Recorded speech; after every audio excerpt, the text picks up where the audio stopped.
पण तो लिगसी जी आहे, राजकारणातले थोर आपले विद्याधर काका, त्याच्यानंतर बाबा आणि आता तू, ते दडपण कितपत तुझ्यावरती होतं की ती एक लिगसी मेंटेन करणं? ऑनेस्टली दडपण असं काही कधीच नव्हतं, नाही आहे. झालाय तो फायदाच झालाय.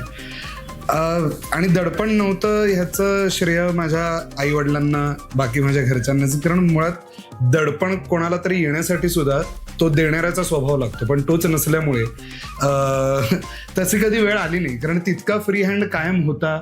मी ह्याच क्षेत्रात काम केलं पाहिजे किंवा नाही याबद्दलही त्यांचं काही मत नव्हतं कधीच. मला जे हवंय ते मी करत होतो.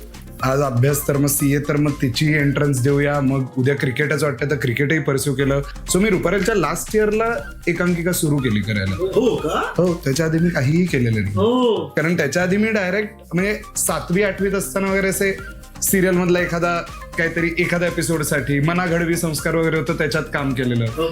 आणि शाळेतल्या नाटकांमध्ये करायचो. पण 7वी नंतर माझं झालं की नाही, मला नाही करायचं यात काही, मला हे आता आवडतच नाही. आणि मी क्रिकेट खूप प्रोफेशनली खेळायला लागलेलो. सो ते जवळजवळ पुढची 8-9 वर्षही माझी क्रिकेटमध्येच गेली. आणि अंडर 19 नंतर जेव्हा मी ठरवलं की काही कारणांमुळे की आता क्रिकेट प्रोफेशनली नाही परस्यू करायचं आहे आणि आता अभ्यास करायचा आहे, तेव्हा मी जनरल चालत असताना कॉलेजमधनं रुपारेलमध्ये ऑडिशनचा बोर्ड वाचला. आणि अभ्यास चुकला.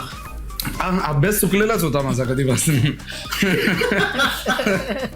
असं चालता चालता तो बोर्ड वाचला आणि मी आईला कॉल केला की मला माहित नाही मला हे करायचं की नाही, पण आपण कधीतरी मी हे करायचो. रुपारेल सारख्या कॉलेजमध्ये जे एकांकिकांसाठी ओळखलं जातं आणि मला बोर्ड दिसतोय, मला वाटतंय करावं यावर्षी. ठीक आहे कर.